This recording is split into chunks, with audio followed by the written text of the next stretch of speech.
महाराष्ट्र विधानसभा चुनाव का रण संग्राम छिड़ चुका है। मुंबई की इंटरेस्टिंग सीटों में से एक सीट है अनुशक्ति नगर, जहां पर एनसीपी अजित पवार गुट के कद्दावर नेता और पूर्व मंत्री नवाब मलिक की बेटी सना मलिक चुनावी मैदान में है। चुनौती गैरों के साथ साथ अपनों से भी है। सना मलिक इस वक्त हमारे साथ में है। जी, सना जी, पिताजी की सीट आप इस बार लड़ रही है। पिताजी की सीट बचाने की कितनी बड़ी चुनौती आपके सामने है? बहुत बड़ा चैलेंज है और वो चैलेंज को मैं बहुत हैप्पीली और गर्व के साथ एक्सेप्ट करती हूँ, क्योंकि पिछले 5 सालों में जब पिछली बार जनता ने उनको चुन के दिया था, तो उनके साथों साथ इधर के ही काम करती रही हूँ। विकास कामों के बीच में उनके साथ इन्वॉल्व रही हूँ। उनकी गैर मौजूदगी में भी इधर लोगों ने मेरे पर विश्वास जता के उतनी हिम्मत दी कि मैं उनके गैर मौजूदगी में भी काम कर पाऊँ। तो रिस्पॉन्सिबिलिटी तो बहुत बड़ी है, चैलेंज भी बहुत बड़ा है, लेकिन साथ भी है उनका और लोगों का भी साथ भी है। तो हिम्मत के साथ जो एक कॉन्फिडेंस रहता है, वो भी साथ ही साथ चल रहा है कि हम ताकत से लड़ेंगे और ताकत से चुन के भी आएंगे। ये चुनौती किससे मानती है आप? अभी फिलहाल तो 4 तारीख तक विड्रॉल की जी, तारीख है, लेकिन गैरों के साथ यानी कि फहाद अहमद का भी आज स्क्रूटनी चल रही है। जी, फॉर्म रिजेक्ट होता है, एक्सेप्ट होता है, वो अलग बात है। गैरों के साथ साथ अपनों से भी, यानी कि आपके ही महायुति के कैंडिडेट वहाँ पर खड़े हैं, अविनाश राणे शिंदे शिवसेना से। ओपोनेंट सारे ओपोनेंट्स होते हैं। हमने राष्ट्रवादी पार्टी, जो अजित दादा जिनके राष्ट्रीय अध्यक्ष हैं, उनके घड़ी के सिंबल पे चुनाव लड़ रहे हैं और हम सिर्फ और सिर्फ घड़ी और घड़ी के साथ हमारे साथ जो है वो उधर के लोगों, जनता का विश्वास। तो हम दादा के साथ हैं और हमारे साथ जनता है। नहीं तो आपको क्या लगता है कि ये फॉर्म आपके जो अपोनेंट है महायुति के ही, वो फॉर्म पीछे ले लेना, उनको ले लेना चाहिए? आप ऑब्वियसली आपका कहना रहेगा, लेकिन क्या वो पीछे ले पाएंगे, या फिर आपको क्या लगता है कि महायुति में ही गठबंधन धर्म का पालन नहीं हो पा रहा है? देखिए, हमारे तरफ हम सिर्फ और सिर्फ हमारे पार्टी से कोऑर्डिनेट करते हैं। हमारे को पार्टी जिस तरफ से डायरेक्शन देती है, जिस तरीके से बात होती है, वो हमारी पार्टी के तरफ, पार्टी से ही होती है। बाकी महायुति में क्या होता है या क्या नहीं होता है, वो पार्टी देखती है, पार्टी का उनका डिस्कशन होता है। हमारे राष्ट्रीय अध्यक्ष है, हमारे वर्किंग प्रेसिडेंट है प्रफुल्ल भाई पटेल जी, और हमारे मुंबई के महाराष्ट्र के स्टेट प्रेसिडेंट है सुनील तटकरे जी। वो लेवल पे उनकी बातचीत होती है। वो लेवल पे क्या बातचीत होती है उसकी जानकारी मुझे नहीं है।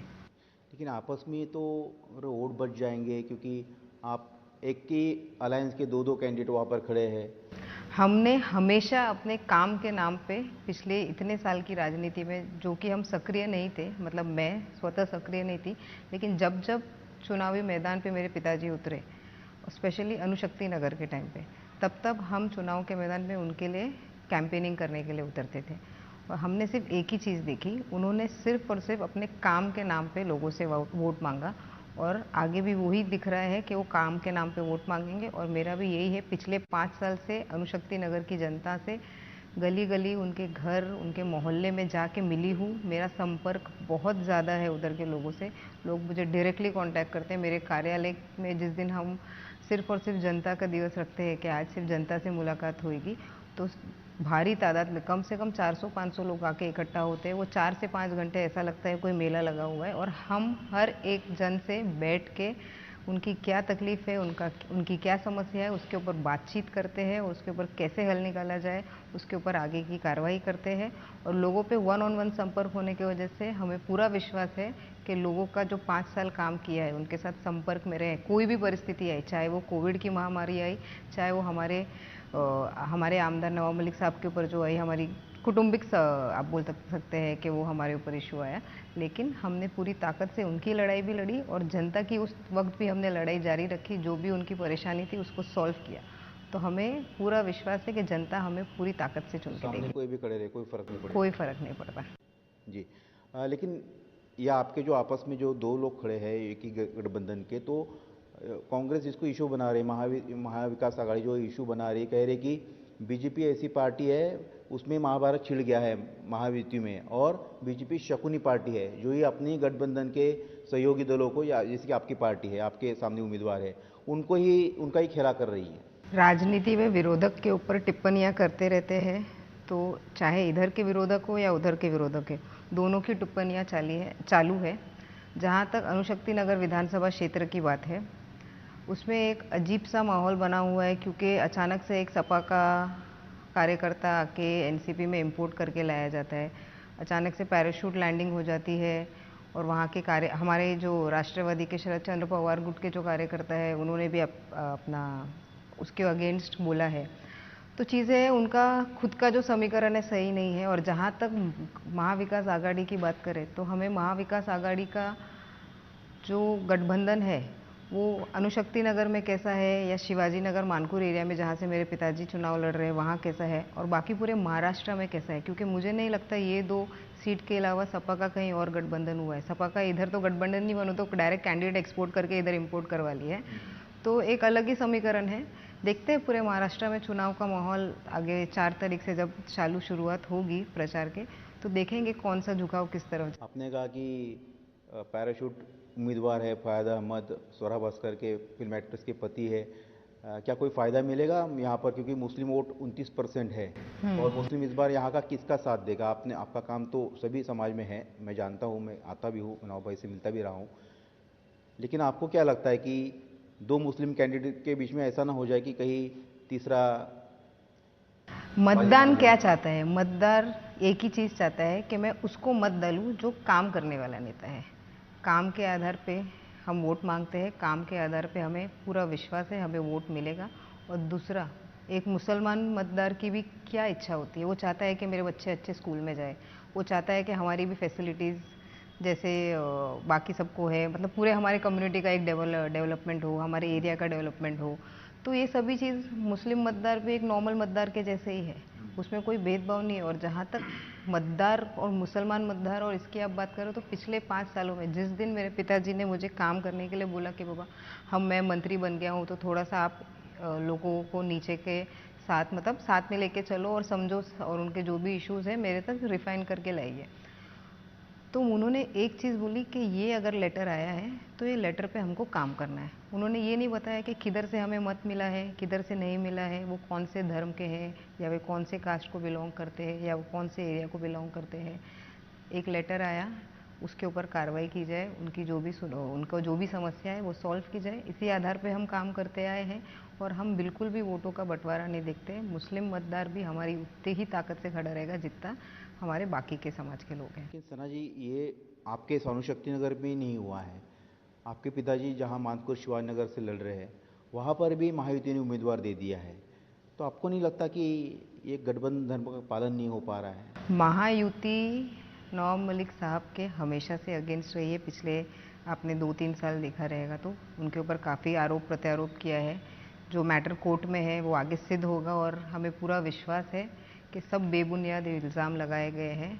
वो जिस दिन कोर्ट का निकाल आएगा वो दूध का दूध और पानी का पानी हो जाएगा, और Nawab Malik will come out really very clean. वो बात की बात है। और जहाँ तक महायुति के गठबंधन और उनके कैंडिडेट्स का है, बीजेपी और शिवसेना ने अपने कैंडिडेट उतारे हैं। हम अजित दादा के तरफ से घड़ी के सिंबल पे लड़ रहे हैं। मतदान हमारे साथ है, हम दादा के साथ हैं। ये आपको विश्वास है कि बीजेपी का नवाब भाई को, नवाब मलिक जी को तो विरोध है ही है। उन्होंने तो खुलकर बोल दिया है कि जिनका दाऊद से संबंधित जो व्यक्ति है उनका प्रचार हम नहीं करेंगे। जहाँ तक आपकी बात है, आपके बारे में कोई सबूत या जानकारी नहीं मिली है, इसलिए आप महायुति की उम्मीदवार है और बीजेपी आपका समर्थन करेगी। तो फिर शिवसेना धनुष्य बाण पे सिंबल पे हमारे अगेंस्ट कैंडिडेट उतारे। और जहाँ तक उनके महायुति के जो भी उनका आपस में जो बातचीत होती होगी हमारे वरिष्ठ नेताओं से, लेकिन एज अ डॉटर मैं अपने को और मेरे पिताजी को अलग नहीं मानती। दुख होता है क्योंकि बहुत दुख होता है। क्योंकि मैं जानता हूँ कि जब ये पूरा हुआ, नवाब भाई को जेल जाना पड़ा, जो आरोप हुए, किन किन परिस्थितियों से गुजरा है आपका परिवार? क्योंकि काफ़ी मुश्किल घड़ी से गुजरा है परिवार, फिर उनकी तबीयत भी खराब हो गई थी। अब जब ये अचानक से हुआ एक दिन सुबह, तो हमें लगा नहीं था, क्योंकि मेरे पिताजी हमेशा एक ही चीज़ बोला करते थे, आज भी बोलते हैं कि बेटा अपन ने 1 रुपये का कहीं फ्रॉड नहीं किया है, 1 रुपये का या कहीं भी हमने कुछ गलत काम नहीं किया है। कितना भी इल्ज़ाम लगा ले, कोई अपने को सिद्ध नहीं कर पाया या हमारे ऊपर कोई कार्रवाई नहीं होगी। क्योंकि जब ये ईडी के अरेस्ट के उनके अरेस्ट के पहले कुछ ऐसी हलचलें हो रही थी, क्योंकि मैं एक आर्किटेक्ट हूँ, मैं बीएमसी में बहुत सक्रिय हूँ, मेरा रोज़ का फॉलोअप रहता है उधर। तो हमारे कुछ प्रॉपर्टीज़ के दस्तावेज़ निकाले जा रहे थे और पेपर्स आ रहे थे, और हमारे अधिकारियों से काफ़ी अच्छे संबंध हैं। पिछले 15 सालों से मैं फील्ड पे हूँ, तो हमें थोड़ी बहुत नॉलेज मिलते जा रही थी कि ये सब हो रहा है। और जब जब हम ये मुद्दा मेरे पिताजी के सामने रखते थे, तो वो बोलते थे बिल्कुल भी घबराना नहीं, हमने कुछ भी गलत नहीं किया है और हमारे को कोई हाथ भी नहीं लगा सकता। ये एज ए डॉटर हमने हमेशा उनकी बात सुनी और वो हिम्मत हमेशा बना रही। फिर कार्रवाई हुई, तो कार्रवाई जब हुई तो हमारे को ऐसे ही था कि भाई हम लड़ेंगे, और जब भी लड़ाई ख़त्म होगी तब हम क्लीन चिट हमको मिलेगा और हम एकदम दूध जैसे साफ निकल के आएंगे। उनकी अचानक से 3 दिन में तबीयत खराब हुई, उसका भी बहुत बड़ा मुद्दा बनाया गया कि हमने बीमारी का बहाना बना लिया। लेकिन उनको जो ब्लीडिंग होनी चालू हुई थी, उसको क्या हेमाचूरिया बोलते हैं, हेमाचूरिया मैंने खुद अपने आंखों से देखा है। जब वो ईडी के कस्टडी में, ईडी के ऑफिस में थे, मैं उनका डिनर लेके गई थी और कुछ कपड़े लेके जा रही थी और कुछ कपड़े लेके आ रही थी, तो उन्होंने बताया। दूसरे दिन अचानक से हमको न्यूज़ में फ्लैश होता है कि Nawab Malik is admitted in J hospital. तभी भी इतना रिस्ट्रिक्शन डाला था, मतलब ठीक है, ये पूरी कार्रवाई ऑलरेडी हमारा बहुत ब्रेकडाउन हो चुका था फैमिली का, किसी से मिलना जुलना नहीं था, अपनी फैमिली में ही रह गए थे। और वो कार्रवाई होने के बाद, तब वो एडमिट होने के बाद जब हम जे हॉस्पिटल पहुँचे, तो हमें ऑब्वियसली वो कस्टडी में है, तो कस्टडी के कोई पालन होते हैं वो करना पड़ता है, तो उनको मिलने नहीं दिया जा रहा था, उनको देखने नहीं दिया जा रहा था, हमें एग्जैक्टली पता नहीं चल पा रहा था। ये पूरा होते होते 2 से 3 बार उन बीमार पड़े। जब आर्थर में थे तो काफ़ी बार बहुत ज़्यादा बीमार पड़ते थे, और उधर डॉक्टर का एक डॉक्टर है उधर, और बहुत सारे पेशेंट्स होते थे। मतलब इतने बड़े चंक में जो आर्थर रोड की कैपेसिटी है, उसमें एक डॉक्टर रहता था जो ऑन ड्यूटी हाफ डे, मतलब फुल डे रात में नहीं रहता था। तो कुछ इमरजेंसी आई तो इमरजेंसी के लिए डाला जाए, तो फिर वैन्स आएगी, फिर लेके जाएगी, तो बहुत डिले होता रहा। फिर हमने इनको प्राइवेट हॉस्पिटल में डालने के लिए, उधर इलाज हुए उनका, ये ऐसा एक अपील की। तो कोर्ट के हम बहुत आभारी है, वो जज के हम बहुत आभारी है कि उन्होंने पूरी गहराई से उस चीज़ को देखा, उनकी बीमारी और उनके हालात को देखा और उनको प्राइवेट हॉस्पिटल में भेजा। जब उनको हम इधर लाए तो हमको पता चला कि ऑलमोस्ट उनके सारे इंटरनल ऑर्गन्स में कुछ ना कुछ इफ़ेक्ट हुआ है। जब बहुत उनके डॉक्टर से इलाज चलता रहा और कुछ खास इफ़ेक्ट नहीं आ रहा था और कुछ रिस्पॉन्स नहीं आ रहा था, तो हमने एक स्कैन कराया जिसको डीटी स्कैन बोलते हैं या डीटीपी स्कैन बोलते हैं। वो स्कैन कराने के बाद पता चला उन्होंने अपनी एक किडनी खो दी है, तो वो सिंगल फंक्शनल किडनी पे आ गए, वो 4 महीने के अंदर। तो ये सब बहुत हार्ट ब्रेकिंग है। इसके साथों साथ उनकी मेडिकल कंडीशन के साथ फील्ड को भी संभालना था, लेकिन क्योंकि जिस दिन वो आर्थर में शिफ्ट किए थे उसके दूसरे या तीसरे दिन मैं उनसे मिलने गई थी, हमारा पूरा फैमिली, जैसे वो फैमिली मुलाकात का एक दिन मिलता था। तो उस दिन उन्होंने सब कुछ छोड़ा, मेरे फैमिली से सब बात की, लेकिन मुझे एक चीज़ बोला कि बेटा अपना काम जो आपके फील्ड पे आप कर रहे थे मेरे साथ, वो तालुका में काम जारी रखिए। जस्ट बिकॉज हमारे ऊपर कोई परेशानी आई है तो वो परेशान जो हमारी गरीब जनता है, हमारे इधर ज़्यादातर अनुशक्ति नगर में जनता गरीब है, उनके छोटे छोटे मसले मसाइल होते हैं, तो उनके साथ उनके मसले मसाइल जो है आप सॉल्व करते रहो, जितना आपने सीखा है जितना, और आगे ये परेशानियों में जितनी भी चैलेंजेस आएगी उसको एक्सेप्ट करिए और लोगों के साथ खड़े रहिए। तो वो शायद 7 मार्च का दिन था और 8 मार्च के दिन से मैंने काम चालू कर दिया। लोगों के अंदर, कार्यकर्ताओं के अंदर बहुत विश्वास था और कि नवाब भाई के ऊपर ये कार्रवाई हुई है और ये जब भी ये बहुत जल्द बाहर आ जाएंगे। हमें भी ऐसा लगा था 2 महीने, 3 महीने, 4 महीने, महीने पे महीने बीतते गए और फाइट डिफ़िकल्ट होती गई। मेरे ख्याल से 2022 के दिसंबर में उनका फर्स्ट बेल रिजेक्ट हुआ और वो एक बेल का जो सुनवाई है नॉर्मल 15 डेज़ में या 4 वीक्स में कंप्लीट होना चाहिए, लेकिन वो कंप्लीट होते होते 4 से 6 महीने लग गए। बीच में दिवाली का त्यौहार आया और भी ऐसे वेकेशन, छोटे मोटे वेकेशंस आए कोर्ट के, तो प्रोसेस जो है ना वो पनिशमेंट बन गई। पूरा प्रोसेस जो था वो एक पनिशमेंट बन गई। फिर जब ये हुआ तो हमने हेल्थ ग्राउंड्स पे उनके लिए बेल का अपील किया। हेल्थ ग्राउंड्स पे बेल के अपील करने के बाद हमारी फिर जुलाई में जब फाइनल जजेस चेंज होते रहते थे, उनका टेन्योर चेंज होता रहता था, तो जुलाई में 7 महीने बाद उनका फिर से मेडिकल बेल रिजेक्ट हुआ। फिर मेडिकल बेल को हमने अपील करके सुप्रीम कोर्ट में गए। फिर उन्होंने सुप्रीम कोर्ट से हमको 1 महीने बाद 3 महीने का उनका मेडिकल बेल एक्सेप्ट हुआ। और ये पूरी प्रोसेस में जो कोर्ट कचहरी की लड़ाई थी वो तो हम लड़ रहे थे, उनकी हेल्थ की एक लड़ाई थी जो हमारे लिए बहुत अहम हो गई थी। आपने ध्यान दिया रहेगा, उनके बेल होने के बाद भी वो तकरीबन 4 से 5 महीने बाहर बिल्कुल भी नहीं निकले। वो घर पे बैठ के पूरा उनका जो ट्रीटमेंट था वो चल रहा था। डिफरेंट डॉक्टर्स से उनकी मतलब हम ओपिनियंस लेते रहते थे, तो क्योंकि he is surviving on one single kidney. तो ये पूरा जो एपिसोड है, ठीक है, परेशानियाँ आती है लोगों के ऊपर, अलग अलग तरीके से बोलते हैं ना, ऊपर वाला आजमाइश लेता है। He test every human is been tested by the almighty. But उनके हेल्थ पे जो इफ़ेक्ट आया ना, वो साथ ही साथ जब कॉन्स्टिट्यूएंसी की बात करें तो ऐसे काफ़ी लोग थे, क्या सिर्फ हमारे एरिया के नहीं, सिर्फ हमारे तालुके के नहीं, बाहर से भी, जो एक बोलते हैं ना, जो शेर अंदर जाता है तो लोगों को लगता है जंगल और मैदान खाली हो गया है, अब हम इधर के राजा बन जाए। तो काफ़ी लोगों ने ऐसी कोशिश की, लेकिन उस शेर ने एक शेरनी छोड़ गया था पीछे, जिसको उसने तकरीबन 2-2.5 साल तक अपने नेतृत्व के नीचे धीरे धीरे गाइड करता रहा। तो शेरनी ने वो जंगल को कैप्चर नहीं होने दिया, तो मैंने संभाल के रखा उसको। वो शेरनी मैं हूँ और मैंने संभाल के रखा। आज मैं बोल रही हूँ ऑन कैमरा, लेकिन बहुत सारी चीज़ें हुई। मुझे गाली दी गई, मेरे मदर के अगेंस्ट बोला गया, काफ़ी लोगों ने मुझे कुछ ट्रैप करने की कोशिश की, मेरे एज एन इंडिविजुअल मेरा नाम खराब करने की कोशिश की, लेकिन हर चीज़ को मैंने हेल्दी तरीके से लिया। डटे हुए आपने कहा कि आप जैसी शेरनी ने जो जंगल पर राज करना चाहते थे, कब्जा करना चाहते थे, उनको उनको रोक के असफल रखा। कर दिया। लेकिन इस मुद्दे को लेकर, नवाब भाई का जो मुद्दा है उसको लेकर, चाहे अपने लोग हो महायुति के या फिर जो विपक्षी लोग हो, मुद्दा तो इसको वो बनाएंगी। तो उसको आप कैसे हैंडल करेंगे कि इसका कैसा जवाब रहेगा आपके पास? क्योंकि ये दाऊद से जुड़ा हुआ नाम है, नवाब भाई का केस है, ये मुद्दा तो उठेगा ना चुनाव में। जहाँ तक मुद्दे की बात है, आपको मैं बोलूँगी कि ये टोटल ही बेबुनियाद इल्ज़ाम है। मैटर सब जुडाइज है, कोर्ट में है, जब भी निकाल आएगा हम पूरे क्लीन चिट लेके बाहर आएंगे। आप महिलाओं की नब्ज तो आप अच्छे से जानती होगी जी। चुनाव क्षेत्र में, और आप जहाँ भी आप घूमती है। दादा ने जो लाडली बहन योजना लाई वो ट्रम्प कार्ड महायुति के लिए है, चाहे कोई तीनों पार्टी में के लिए। विपक्ष ये कह रहा है कि ये सरकार सिर्फ चुनावी जुमला है।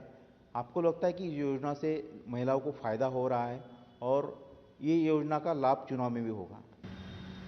ऐसी बहुत सी योजना है, लेकिन ये ट्रम्प कार्ड के तौर पर देखा जाता है। महिलाएं आज अभी प्रचार चालू नहीं हुआ है, लेकिन मेरा जो है, मैं महिलाओं से मिलती रहती हूँ। जैसे हमारे कुछ लोग बुलाते रहते कि ताई आप आओ, इधर बैठ के कुछ महिलाएं इकट्ठा हुई है, आपसे मिलना चाहती है, आपको प्रोजेक्ट किया गया था। मतलब अभी तो चलो हमने नामांकन भर दिया, लेकिन पिछले 15-20 दिन से आप आइए। जैसे उन्होंने एक के घर में गई कि इधर 10 औरतें थी, फिर कहीं और गई तो 20 औरतें थी। जैसे जैसे सोशल मीडिया का पोस्ट चलने लगता है, लोगों को जानकारी मिलती है, तो अभी भी इधर से निकल के जाऊंगी तो मुझे मिलना है। मेरी कुछ 6 या 7 मीटिंग्स है महिलाओं के साथ, तो वहाँ जाके बैठ के ना उनका एक पहला मुद्दा यही निकलता है कि हमारा आ गया है, मेरा आ गया है, मेरी बेटी का नहीं आया है, मेरा आ गया है, बहू का नहीं आया है।